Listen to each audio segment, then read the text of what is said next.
All right. Well, again, thanks again, everybody, for joining us on this biweekly meeting. Um, there's a lot of, I guess, there's some changes that happened in the last couple of weeks, especially since we've gotten with the new phasing policy, and just some things we wanted to touch base with an update on, and know that we want to continue to work to try to get whatever opportunities we can for the athletes and for programs that want to be participating. So. The first thing I have on the agenda, and I'll pull up what I normally pull up, which is our handy dandy map that we've been using from the Wisconsin Department of Health. And so last week we had a big change in the number of programs participating. I think the first week we implemented the system, I think we were down 6 or so programs that were participating in bowling.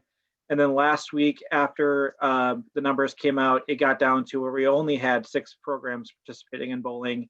And then this week, it pretty much wiped out the counties that were already bowling. I think Dane County was the last one that was kind of hanging on there. So at this point, all bowling programs are in counties that are over the burden of 700. So everybody's, if you should have received contact from your local athletic director, notifying you, but right at this point, we're all kind of in phase 0 in a holding pattern as we wait for these numbers to go down. See in the cases over time, that really we've been increasing, but we really spiked the last 2 weeks here. So again, I wish I had a magic 8 ball. I can go and guess when everything's going to start shrinking and all that, but I just know that at this point, the burden rate is too high for us to feel like they're safe to have some in-person practices or competitions. That does not mean that we are at a waste or we lost our bowling season. What we've discussed as a sports staff is that we will extend the season. We will add on weeks. But at this point, without knowing when it's going to be safe to return, what we're planning on doing is waiting for the majority of the agencies who want to continue to participate in bowling to get to that safe area, and then we can decide on how long we want to extend the season. But what that's going to mean is that we are going to be extending it past December for sure. So it's going to be, we'll have bowling in January, potentially February, depending on when these numbers go down. The thing that makes me a little bit nervous about setting a time frame for this is this information about the trajectory that we have our state, that we have the majority of the counties are over 700, but we only have 1 county that's currently shrinking. And this county is shrinking, but it still has a burden almost of 1,900. So a little ways away from coming down to where we need it to be for participation. So, with that information, it's a little bit harder to think that we'll probably be in a better spot next week. I'm hoping that next week we get on here and a bunch of the counties' numbers are shrinking. But at this point, that's just not the case for that. And so this kind of falls into what where we started talking about the whole phasing process, where we have the ability to go backwards if we deem necessary, and then we set that benchmark at 700. And so that's just kind of the reality that we're currently in. But again, we want to make sure that when it becomes safe to participate, that we were now then give as much of the opportunities we possibly can for athletes to do so. This would be a good reminder for those who have been practicing and communicating with your agencies, that during maybe the short period of time, hopefully, that we're not being able to participate in person, that we still do have the 10-pin challenge for that, the health fitness side of things, the virtual option. You can encourage them to do that. It's actually you submit a qualifying score almost, and then you submit a final score so you can see progress on that. So it does give them a couple of weeks worth of activities. So if you haven't started those, I highly encourage that. And then we're also working on trying to find some opportunities to engage athletes during this time frame. I think we saw when we did SOE Live previously that it worked out really well at the beginning, and then we started to see dwindling numbers. So we are going to try some new ideas. And so if you have any ideas of ways that you think your athletes would enjoy being engaged, whether that is doing some of those SOE Live activities that we have in the past, or some new ideas that you think maybe enjoyable. We talked about possibly doing something like a group watch of like a movie or something like that we've seen some other organizations do. We could definitely do some of the stuff that we had done previously, but we also want to make sure that we're doing it in a way that's engaging multiple athletes, and that it's something that's worthwhile for people's time that do choose to join. So that's kind of that's the bad news that we have today, is just that we're in a spot where it's just kind of hard to do some of those things. But again, we want to make sure that we're working with you and working with the athletes to find some way that's going to be worthwhile, that's engaging and all that stuff. So before I kind of move on for some of that stuff, does anybody have any questions about being in the phase 0? Or one question came into the chat: is the 10-pin challenge extended into January? Kayla, Nicole, do you guys have any problems with that? I don't think there's going to be. I think that when we start to set up these dates for in-person bowling, I think we'll just finalize a deadline with that as well. Just as there's so much that's unknown right now, and I think it makes sense to extend that as well as long as we're doing our bowling season. So, Mike, that's a good question. Thanks for throwing it out there. The other portion that affects bowling is originally, this I guess it would be a reminder too, but for USA Games, we had made it a qualification for bowlers who completed this season would be one of the criteria for being able to be nominated for USA Games, and as well as getting a medal, a gold medal in the last 2 state tournaments, 2018 and 2019. What we kind of decided to do is, if an athlete was registered originally for bowling this year, that qualifies them to be nominated for USA Games. And then when we rejoin, if a new bowler wants to join, in, like if we start up in January again or December, whenever we do, and an athlete wants to join after the fact, at that point we'd let them join, but they would have to complete the season if they joined in the renewed season. So if they've signed up for this fall season, they automatically qualify for the criteria to be nominated for USA Games. And if you have an athlete who decided they wanted to join when we start back up, then they would be able to do it as long as they completed the season.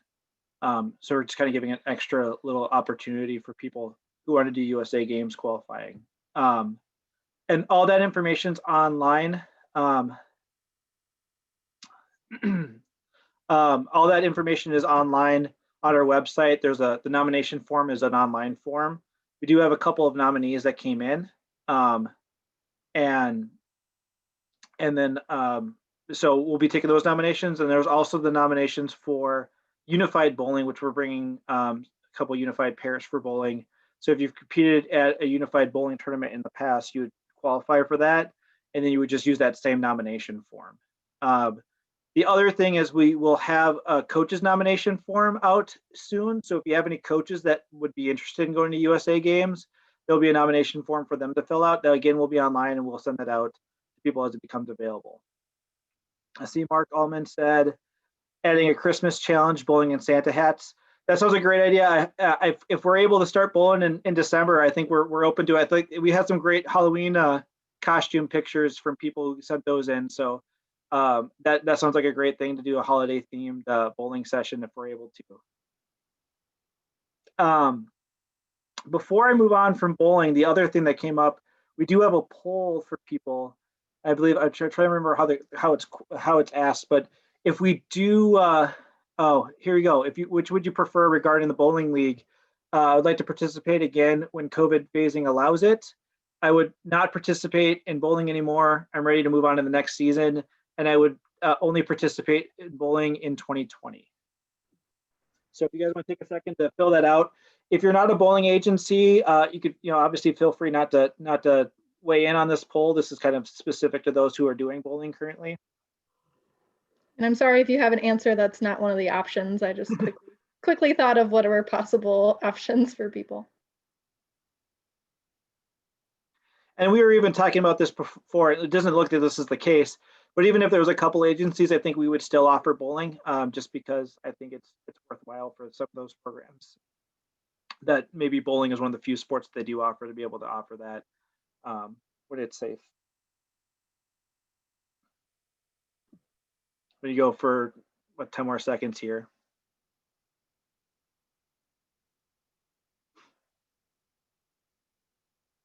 All right. All right. So it looks like the majority of the people who participate in bowling would come back if when phasing allows, even in 2021. And there's a couple programs that may be done. So I appreciate the honesty on that and that feedback. It does help us plan a little bit on some of those things. Let me try to think. I'm pulling up my list here. So I think that's pretty much it with bowling. The other fall indoor sports that we've talked about, I'm not going into too much detail for those because we haven't had any agencies that had signed up for rings. And we have one agency, which is Lakeland, that is doing volleyball skills currently. And they're doing it in their school in a county that is currently under 700. So that's kind of really our only active programming that's currently happening. But we're working with them as well through this whole phasing thing as well. So that's what I'm kind of very much specifically talking about bowling tonight, because that's what affects the most people at this point. The other thing that we've decided, we actually met about this afternoon, is that we still had planned to do a celebration ceremony for the fall indoor season. And what we decided we're still going to host those events. We're just going to change the name for it. We're going to do a year-end celebration for this year. So that will still be on, I believe that's what, December, is it 15th and 16th? Yes. Yeah, Tuesday and Wednesday, December 15th and 16th. It'll be similar to kind of what we saw for the celebration ceremony for the fall outdoor season, where we'll have some activities as well as a dance. But we decided, even though bowling is going to be extended past that date, we still want to do something fun as a year-end celebration. I think a lot of people will be celebrating that the year's ending this year, so I think that'd be a good time for us to get together and enjoy each other's company on that type of thing.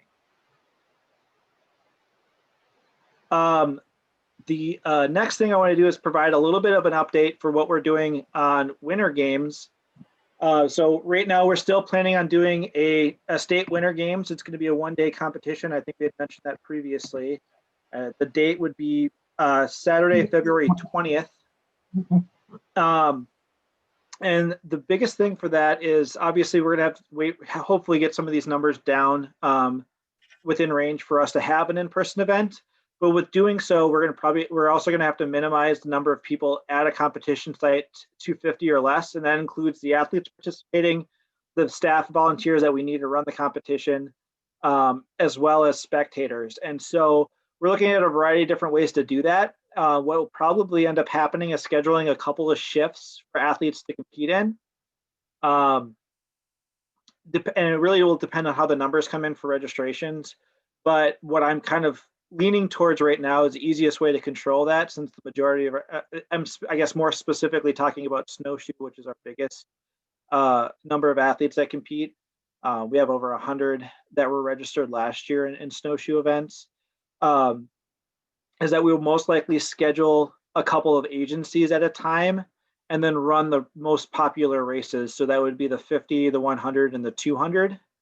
We would not be doing relays this year, just from just trying to limit the schedule so we can get people in and out to be able to compete.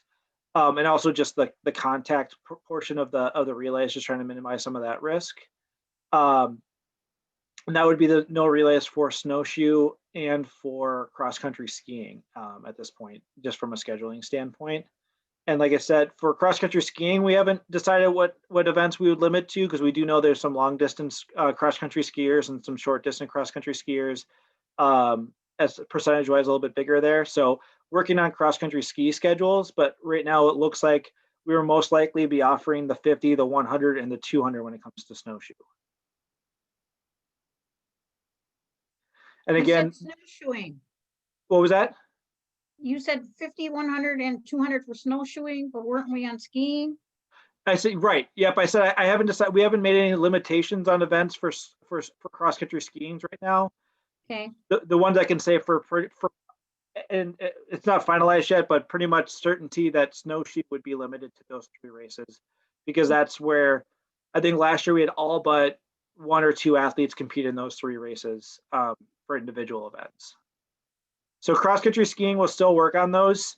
I would assume though, Bev, that we'll probably be eliminating that the longest distance like we did last year in order to fit it into the 1-day format. So I would say that would be my best guess, but we're working with the games management team to see what's going to be the best way to offer the competition for that. can I have a discussion with you, Jason? Are you going to, about winter games? What if sure?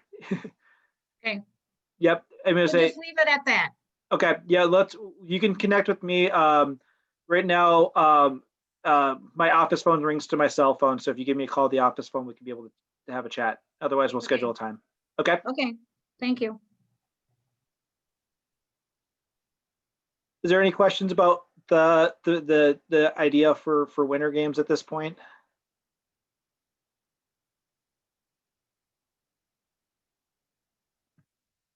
All right. We are almost set, and we'll be sending out here probably in the next week as well for our adapted level 3 basketball skills rules. Mark, I don't know if we want to if we want to share a little bit. Essentially, the idea behind level 3, and you can see it when the rules come out, is level 1 and level 2 for basketball skills are multiple skill stations where you do the skill, each individual skill, and then we move on to the next skill station. And what we believed for those team basketball players was to incorporate one activity that included multiple skills that you would do multiple times. And so the idea is that you're doing things like dribbling, layups, jump shots, passing, and defensive moves all in one encompassing drill, and then being able to do that multiple times and doing it as a timed event. Again, we'll have the layout for that, and then the layout, we try to go into as much detail as how to set it up, and we are hoping to also have videos to be able to have good visualization for that. We're currently, just like everybody else, struggling to get into a gym space to shoot those, but hopefully we'll have those out sooner than later. So Mark, do you have anything else you want to add on to? In addition to the level 3 geared towards team, if you have also look at an athlete in level 2 that's exceeded within level 2 and just needs another challenge, this certainly does that. But it's not, as Jason had mentioned, it's not 3 separate events. It's one event. So there's some endurance that would be required to it. As Jason mentioned, it incorporates all aspects that you would do if you were part of a team for that. So we're excited. We're going to give it a shot, and we're also going to share it nationally once we guinea pig it. So. And I wanted to give a shout out to Mark. He worked really a lot. He put a lot of work into it in the beginning of this, of doing a lot of research of what other type of events we could be running. And I know there's some different events that we kind of looked and picked and chose the best of what we liked out of that. And so I want to give a big hats off to Mark for the hard work he put into putting it into it, and then the sports team for kind of discussing and figuring out what might work best for our athletes. So hopefully it's something that your athletes enjoy, and that it would be a good supplement. We know we're not going to be able to fully replace everybody's want for playing on a team by doing an individual skill thing, but I do think there's something that we can make this pretty competitive and fun when we get into the gyms. The last thing I have on my list from a sports side of things, actually, I should ask before that. Did anybody have any questions about basketball skills? Bev? Our hangup is facility, and I know you guys were gonna kind of brainstorm on that. Did you brainstorm any idea? I mean, we're kind of all in the same spot right now where I know a lot of schools or schools and YMCA's are pretty much in a holding pattern until numbers go down. And just like we are from our program standpoint, I mean, really, if we had a gym space available right now for practices, we wouldn't be in them anyways because of the way the burden works. So at this point, we're still trying to figure out the best way of kind of getting into scheduling when, and the best thing we found for our competitions is being able to have schools at least tell us that we're penciled in for a designated time for whenever they get the all clear to go. That's kind of where we're at too. Like I said, we were looking at a gym space in the Milwaukee area to work with one of our UCS or SO college schools.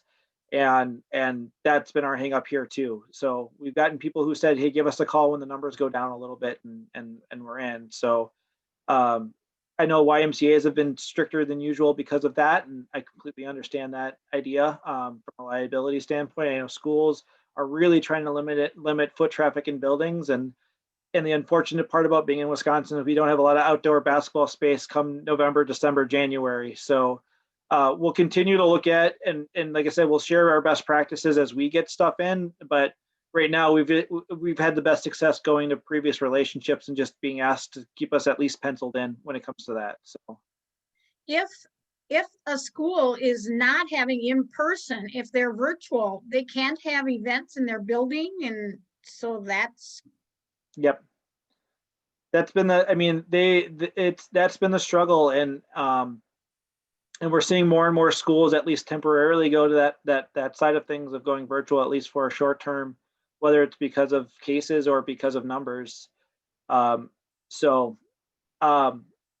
mean, that's I guess there's no at this point I don't see another way in unless some of these facilities allow some outside groups. I know that's probably one of the last things they're going to allow. So we'll keep people updated. If we make some grounds in with like an organization like a YMCA or something like that, we'll share that with the group. And if we're able to find a good way to set up like a COVID policy that a school likes, because I know there's a couple of facilities that we're going to use that ask for a COVID plan detailed. And if we have that, if we have one that works for a school, we'll share that out too. So I think that's going to be kind of the route we're going with. One thing I will add, similar to bowling and the 10-pin challenge, which is something that you can do or athletes can do from home, is during the basketball season, we are going to be kind of pairing that with a fitness competition. So similar to the 10-pin challenge, you would submit like a preliminary score and then a final score and be divisioned and awarded based on improvement. And that is something that athletes can do at home without equipment. So at least they'd still have something to compete in if we're not able to get into gyms for whatever reason. So hopefully that's still just an activity that people can do. More information on what that looks like coming soon. To go off a couple of things from the chat, correct that level 3 is an individual skills competition and not a team competition, was one that was asked. I know Brittany answered that one. And then Mike had asked about USA Games and track, but I'll just kind of refer to USA Games in general. As long as we're having some sort of adaptive, or having to adapt our sports because of COVID protocol, we'll always go backwards in competitions for criteria. Again, our idea is that we want to make it open to more people than maybe normal because of the inability to make this a true qualifying year for USA Games. So most likely, I think, track and swimming will be the next big ones coming up, is that if we're not able to host a track or swim meet for the full extent that we would normally do, we would also include 2018 and 2019 participation as part of the criteria. So we'll open it up to try to give as many people possibilities. I know there was something that's specific about track, but it's going to be the same for all USA Games. So the limit for 10 athletes at a time for practice for basketball skills, that was asked. So it'd be that for phase 1 when we get back again, when the numbers allow us to go to phase 2. It would be 10 total people, so it'd be 8 athletes and the 2 coaches, similar to what we were doing for fall outdoor sports. That was another question from in there. Again, hoping that we can do this kind of like we had previously, where we can get to phase 1 and move teams that are following protocols into phase 2 after 2 weeks. But again, we're just going to have to wait for the numbers to cooperate with us a little bit on that too. So the last thing I had on my notes was for medical deadlines, reminder that it's kind of, we're trying to be more flexible with some of those things. So bowling and winter games basketball skills for registration deadlines. So bowling, we've been working with a rolling medical deadline. So if you have athletes who have expiring medicals, that we've been working that on as a rolling basis. Nicole or Michaela, do you want to give a little bit more clarification on that? Yeah, so if their medical expires during the season, they can't compete. Like, they can compete until their medical expires, and then if they renew it, then they can still compete after that. Okay. Did I freeze? Okay. A little bit. So yeah, so if a medical expires during the season, they would have to renew it before starting back up, but they can renew it during the season, which is a little bit different than our standard policy. And then the medical deadlines for basketball skills and winter games would be the date of the registration deadline. So a little bit further extended past when we would normally have it for those. Again, knowing it's a little bit harder to get in to get physical nowadays, and also just with our numbers being a little bit lower, we can be a little bit more flexible on those. So that's just a reminder from medical deadline stuff. All right.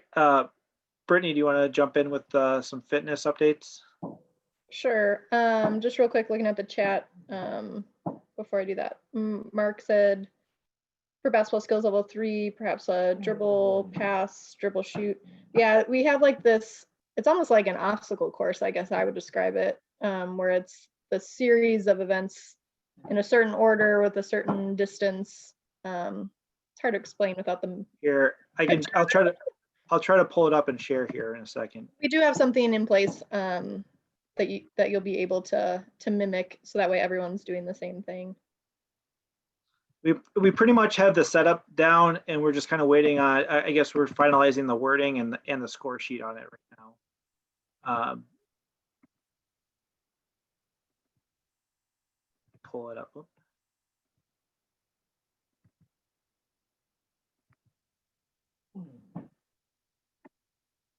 But Mark, it does incorporate a little bit of defense to it, some dribbles, pass, catch, layup, kind of a form of a speed dribble that you get from level 2, and some shots similar to level 2 from a kind of more of a perimeter. So you're utilizing all skills, both close to the basket and away, that you would utilize as a team. So as Jason stated, we looked at 4 or 5 different ideas, as you can see there, and similar to some of the things that are being done around the U.S. as well.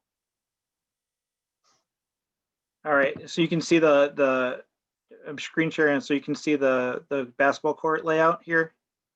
Yes. Okay. Sorry, I couldn't see anybody either. So the idea, right, I guess, just a real quick rundown, and again, we're working on some of the wording for scoring stuff. Starting on the baseline, you'll sprint to the first cone, defensive side shuffle, sprint forward to the next set of cones, defensive slide shuffle, and then center court there will be a ball, in a box where the ball is, so they have to stand in the box, make a pass to the volunteer, and then the volunteer will pass it back. So once they receive the pass, they'll go in for a layup.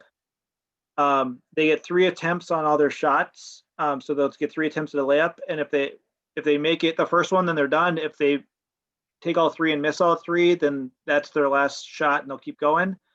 Dribble through cones, and then they'll finish with a jump shot and get their own rebound. Again, 3 attempts, get their own rebound, and then once they cross the baseline, that would be the finish for them as far as their time goes. And this is a timed event.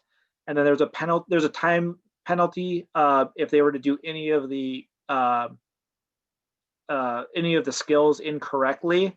That does not include missed shots, but it would include if they were to sprint here and then sprint rather than doing a defensive slide shuffle here. It would be included if they were to do a bounce pass instead of a chest pass here.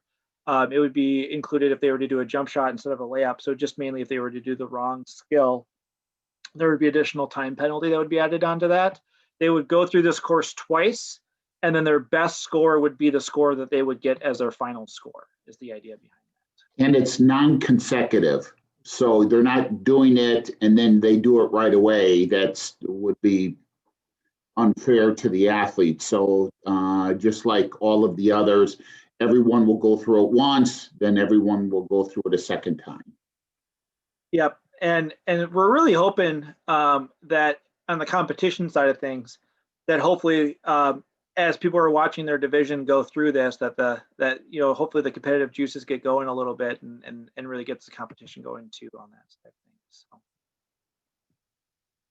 So like I said, we'll have the final rules out here shortly. Like I said, we're just kind of finalizing. The biggest thing is working the scorecard into the system that we use. But outside of that, that's kind of the idea for it still. All right. Yeah, Claudia, did you have a question? I think you have to unmute. I don't know if. There you go. Sorry, you're still working with a novice here. It just looks like a lot of fun, and you guys put a great deal into it. It looks like it's going to be challenging for the athletes once we can all get out there. Thanks for doing it. Good. I'm glad to hear that. We were really hoping to provide like I said, again, an opportunity that we know the team basketball athletes will enjoy and hopefully be, again, like you said, a little challenging for some of them too. So, and we will be, of course, divisioning based on qualifying scores, where we'll go off of qualifying time, so that an athlete who would normally be in Division 1 or 2 of our team basketball won't be in the same division as somebody who would normally be in Division 10 for team basketball. So just like everything else, we'll go off of skill based for that too. So. Yes. Yep. Sorry, another question. Do you know, like, I know I'm pushing myself, but do you know when registration is going to be? Approximately? At this moment, if we can get to the numbers where people can start practicing soon enough, it's going to be. We're looking at competitions are going to be towards the end of February, so it would be the beginning of February when registrations would be due. Okay. And just kind of like bowling, we'll try to be as flexible as we can. If we're not able to practice for another month or two, we would talk about extending that season as well. But it's at this moment, we're trying to do district competitions or at the end of February, and then both state dates would be March 21st. Totally understandable. Thanks for all doing. Thanks. And then the only thing I wanted to say, Jason kind of alluded to it in the very beginning of the meeting, just regarding like engaging athletes, and we might do some things on our end. But I think another successful thing that I shouldn't say a lot, some people have expressed interest in learning more about is how to engage their athletes at the local level. So that is not only what can they do, but also learning a little bit more about the technology, whether it's Zoom or another platform. So Mark, I'm kind of throwing this out there, so I guess we're doing it. We're gonna create some sort of training on Zoom and just the virtual world and how to do that. It might be a tutorial, it might be, ironically, a Zoom call to teach you about Zoom, but one way or another, we would love to train, whether that's agency managers or if we want to get coaches involved too. I think that is a better way, just to kind of disseminate the load, because I know a lot of you agency managers have a lot on your plate.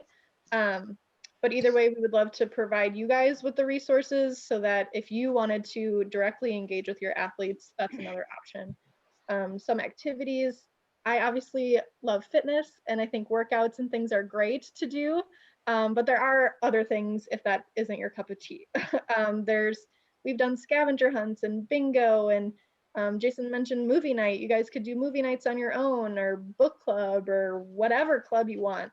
So just engaging our athletes and making sure that they're, I don't know, just being checked in on and thought about during this time when we're kind of leaning a little bit more to the seclusion and the quarantine. Don't mind my dog. But anyway, so I just wanted to let you guys know that it's not necessarily a health and fitness update, but we are working on really trying to figure out ways that we can engage with our athletes. I have a question on that, Brittany. Yeah, Will it be on the website? Will you send us an email? I'm extremely interested in the Zoom training and virtual world training. yeah, probably both, all the things. So if it's a Zoom training on Zoom training, we'll definitely put it on our events calendar. But I can also, I'll just email this whole like email blast that I have for this meeting, this coaches meeting sign up, just to make sure I'm catching everyone. And it'll most likely go like in a coach's newsletter. We'll try to advertise it as best we can. And Bev, I'll send something out to all of the agencies as well as we get there. So And kind of a estimate of time, like before June? Yeah, that's a good question, Mark. I don't know if you had a thought of whether it would be before the end of the year versus January, or I don't know. I hadn't thought, maybe that's the next poll, what works best. I hadn't gotten that far. I was excited just to come up with the idea. So, small steps for me. Is the preference, does the group prefer to have it before the end of the year, or, you'd have to tell me. Practicing things. For my agency, sooner than later, because we have such a big agency and we're really struggling with being able to communicate. Yeah. Communicate with our management team and communicate to our athletes, because Should we shoot for early December? that would be great. Okay. And Mark, and I can work with you on that as much as we need to, if that's going to help speed up some of this. So. Hey Jason, this is Mike. Can I give you a call tomorrow? I have lots of questions. You certainly can. You know where to find my number on the website. Are you under Region 8? Correct? I am under Region 8. Yep. Okay, thank you. Yep. I'm relatively open except for around 11. Okay. Will do. PJ. I have a question. So, Unified Bowling was me and my brother took first. So wouldn't that could Andy and I be nominated for they try to be in the USA games? Yes. Because we took. Yep. Okay. Yep. The Unified Bowling, like I said, the requirement is basically has been participation in the Unified Bowling tournament. So the fact that you competed and medaled in that. Even though we are not, even though I was bowling by myself to this year, but Yep. I participate last year with my brother. Okay. Yep, because we're using some previous year stuff just because we're not doing some stuff as normal this year. So yep. Okay, and one more question. What are the coaches athlete going to be out for the USA game soon, or? Yeah, Yes, we thank will. We will have an athlete as coach for USA games, and that stuff. I would assume we probably will include that on the coaches nomination form. So it should be out in the next couple of weeks. Okay, all right. And you can try to get nominated for both if you're qualified for both. So Okay. All right. All right. Jake, have a question?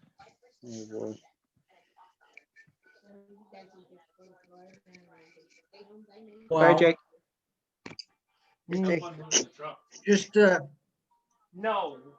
reference on to the PJ thing. Would I qualify for bowling for USA Games for 2022? For Yeah, unified? yeah, I remember talking to you. Yeah, so since you competed in a unified bowling tournament previously, you do qualify for the criteria for USA Games. My coach, my agency manager didn't think I did.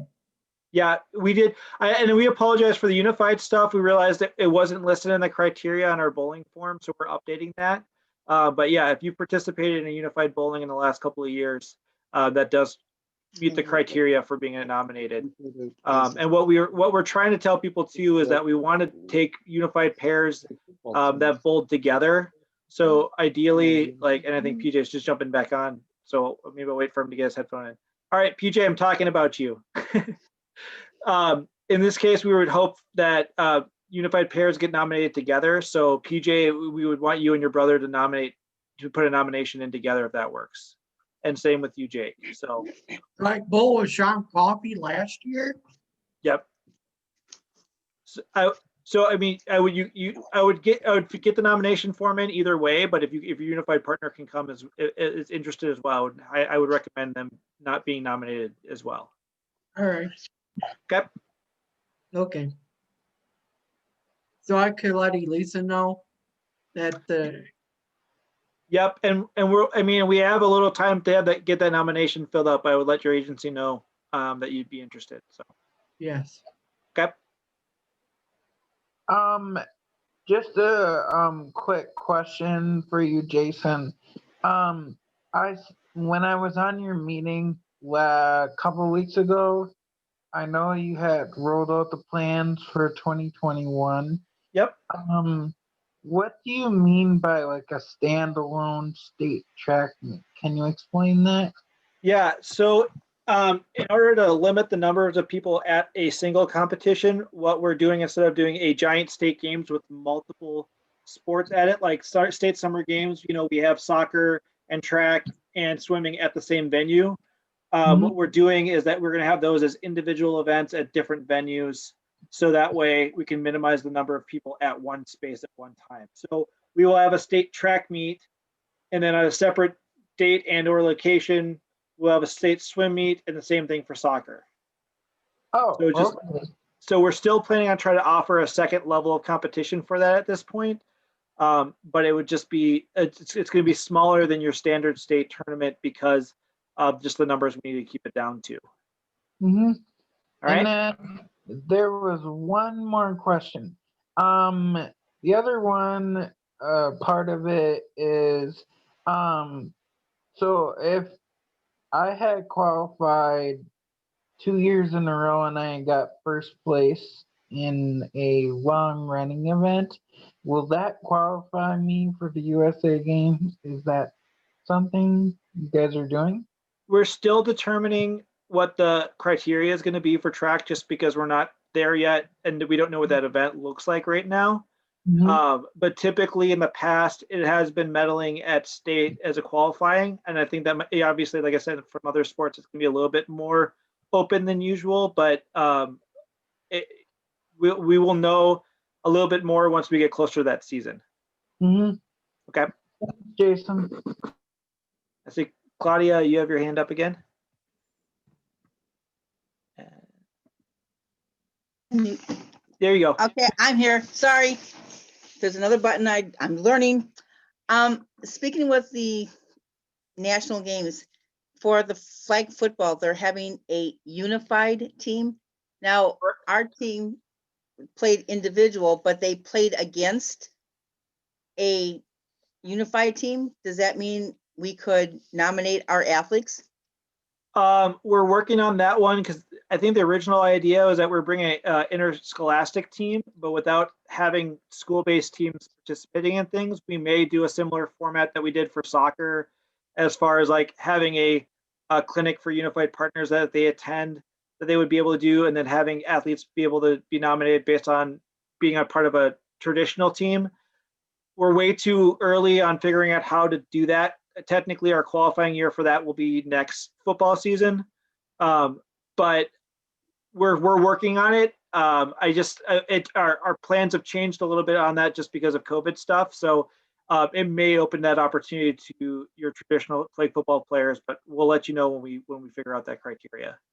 Okay, because I've got athletes from 2 other agencies Yep. and they're all asking and stuff. Okay, thanks. Yep. I think we're trending in that direction, but Erin's the one who's going to make that final call since she's the unified person. So we've talked about a couple different possibilities with that. It just, we don't know because we were originally going to try to bring a school-based team, but those are a little bit harder to get to right now. So. All right. Jake, what do you got? Oh, for unified flag football, Yeah. perhaps. 2 years ago, I took first place in the championship game. Well, yeah, and like I said, we're working on the criteria for that, Jake.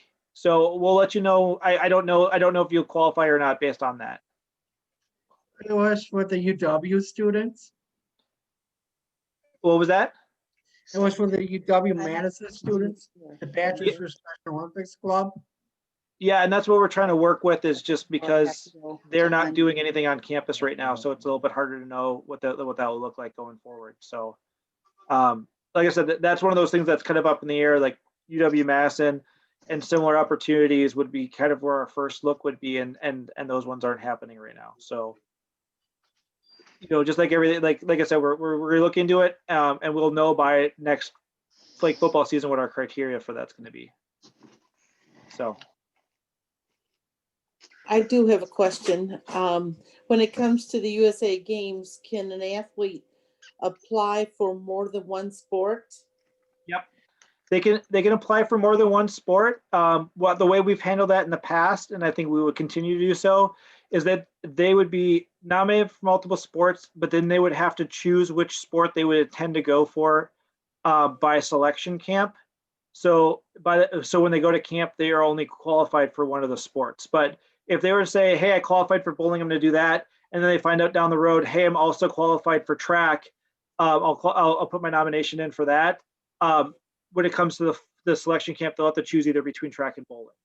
Okay, that's the way it was handled the last time. That's why I wanted to know if it was the same way. Yep, that hasn't changed. Okay, thank you. Yep.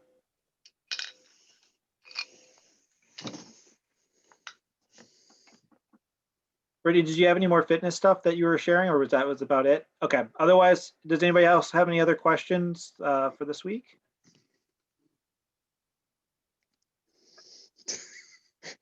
Oh, I don't see any more coming up in the chat. Oh, I got a question here. Okay, Jake. Are you gonna update on everybody about the statewide board plunges? I don't have all that information right now, so when we do, I'll update people on that. But I know they're still working through some details on it. So we're not at a point to share at this point. So and I think when we do, we'll probably do kind of what Big Red Raft and have somebody from development share the plans. But thanks for bringing it up. We will have some more information about that. I think they're planning on hopefully launching some of the pages up next month. But until we do, we'll hold off until then. Can I take a look? Medical for basketball skills. It's going to be the date of the registration deadline. Wells, I'm not sure which tournament that would be at, but it would be the same date that your registrations are due as the date of the medical deadline. So it's probably, like I said, it's probably the beginning of February at this point. And obviously that would change if we have to extend the season at all. Because I guess unrelated to COVID, but just as an FYI, it's nearing the end of the year, which means a lot of coaches' certifications expire. I'll be sending out a reminder email to anyone that has an expiring coach certification this year to renew as soon as they can. So if you see that email come through for either yourself or other coaches or whatnot, just know that that's coming. But you can update your certification at any time. Can you guys add me to the email list so I can get the review too? Or The the follow-up email, after meeting discussion? do you not get those? Because if you got the No, I email, haven't been getting them from you, Brittany. okay, I will add you to my list. Can I send my email in the chat? Oh, I have your email. Okay. All right. Well, thanks everybody for again joining us tonight. I believe there's a Packer game on right now, so I don't want to take too much of your time on that. So, but I appreciate you sacrificing the first little bit of it to join us. Again, the next meeting is 2 weeks from now, so I believe what's that, the 19th? Sound right? Okay, we're nodding.